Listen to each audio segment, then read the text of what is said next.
How could something like this be scaled to the real world? I can see a lot of promise in training robots with videos, and maybe I have a robot at home and I can train my robot as well to perform some specialized task that I wanted to. Is uh, is this a possibility? And what are some challenges that you think might come up? Yes, it's a possibility if you're patient.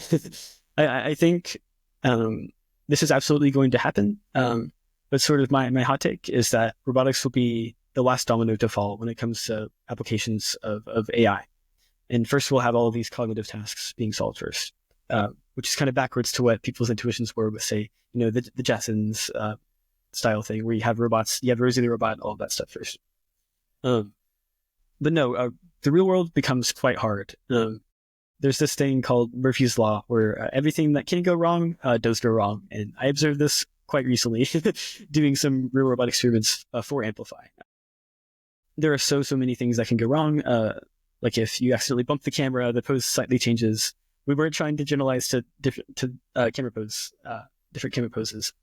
You also have an issue called compounding error, where if your robot makes a slight um, mistake in its action, you'll see an observation that's not been seen before, which makes it take a worse action, and then the issue compounds. We also had some issues with the background changing. We had a table up behind one of the cameras for one of the tasks, and we forgot to put the table back up at some point, and the policy wasn't working. So just lots of small things like that. The way I think about this is it's like balancing an inverted pendulum, kind of a chaotic system like we talked about earlier. Every little piece in tandem has to go correctly for the thing to work. So it's very hard. You asked about personalization. I think that's going to happen too. And the tools are starting to come in place for this. You can have personalized models by including your history and, say, the context, just like you would for ChatGPT. You can give it, sort of your memories, and it can look them up. You can also train models very efficiently these days with something called LoRa. You can train very few parameters to sort of update the model.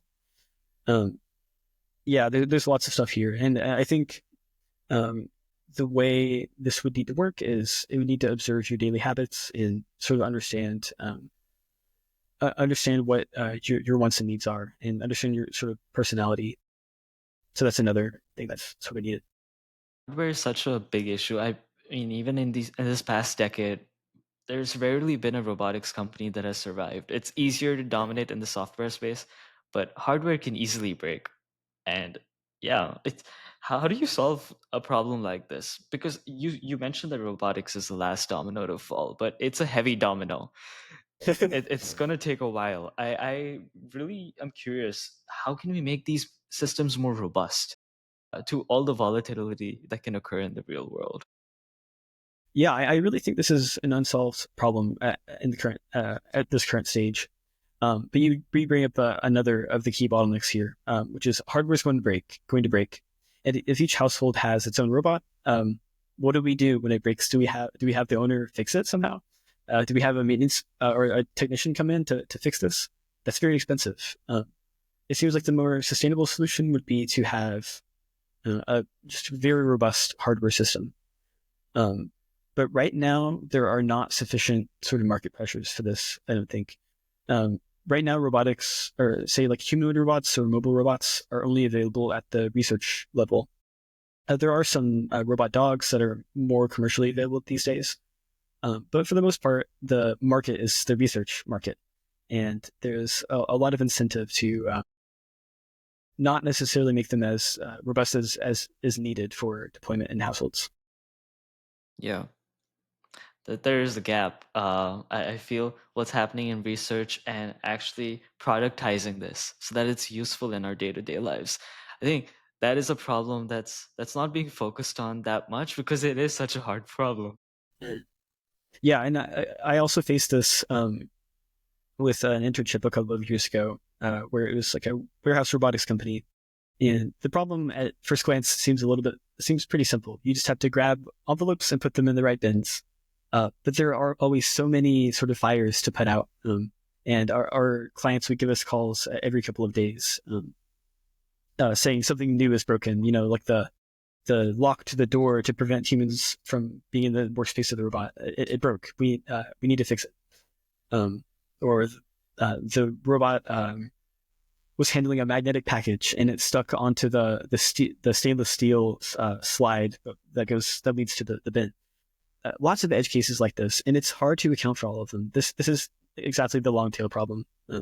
Again, It, I wish there could be a situation where the robot learns to fix itself, and we don't yeah, have to worry about this. I feel that's such a great part of being an intelligent human being. You're facing a problem, you solve it. Say your health is suffering, you change your diet, you exercise. But with robots, we're still not there yet, and I would love to see self-corrective measures in place. yeah, absolutely. That's a really good point. Maybe once you have a humanoid robot or something that's generally capable, it can sort of apply its own band-aids per se, or go to the hardware store and buy its own replacement parts, or order on Amazon maybe. Totally, that's a really good idea.